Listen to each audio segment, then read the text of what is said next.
રામ મંદિર દાન ચોરી કેસને લઈને પ્રાપ્ત થઈ રહ્યા છે। રામ મંદિરમાં દાન ચોરીને લઈને સુપ્રીમ કોર્ટથી મહત્વના સમાચાર। तुरंत सुनावणी करवानो सुप्रीम कोर्टे इनकार કરી દીધો છે।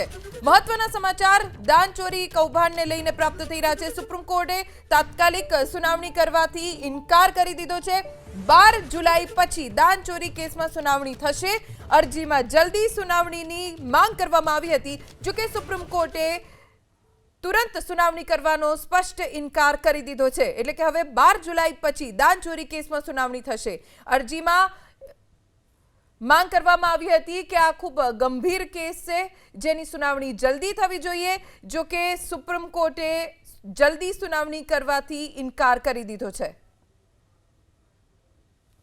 તો અયોધ્યામાં એસબીઆઈની બ્રાન્ચમાં પોલીસ પહોંચી ચડાવા કૌભાંડમાં બેંક મેનેજરની પણ પૂછપરછ કરવામાં આવશે।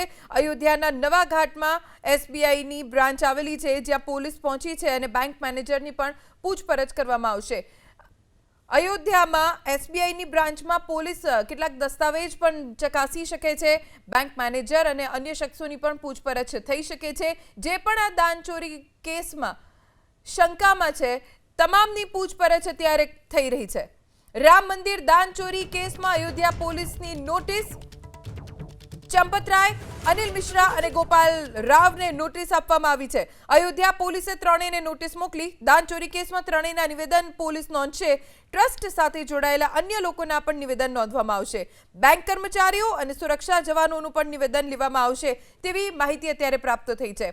પોલીસે નોટિસ આપી છે ચંપત રાય, અનિલ મિશ્રા અને ગોપાલ રાવને। ત્રણેયને પોલીસે નોટિસ મોકલી છે અને ત્રણેયના નિવેદન નોંધવામાં આવશે તેવી જાણકારી ત્રણેયને આપવામાં આવી છે।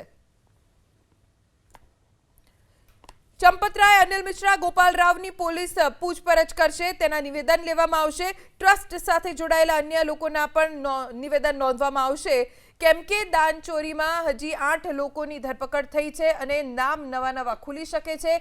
સંડોવણી અનેક લોકોની થઈ શકે છે। જે લોકોના નામ સામે આવ્યા છે તેમની પૂછપરછ કરવામાં આવી રહી છે, તેમના નિવેદન નોંધવામાં આવી રહ્યા છે। હાલ તો આરોપીઓ જ્યુડિશિયલ કસ્ટડીમાં છે, તેમની જ્યુડિશિયલ કસ્ટડી પૂર્ણ થશે એટલે કોર્ટમાં રજૂ કરવામાં આવશે। તો બીજી તરફ ચંપત રાયનું નિવેદન નોંધવામાં આવ્યું હોવાની સૂત્રો પાસેથી જાણકારી પ્રાપ્ત થઈ છે। અયોધ્યા પોલીસે ચંપત રાયનું નિવેદન લીધું છે।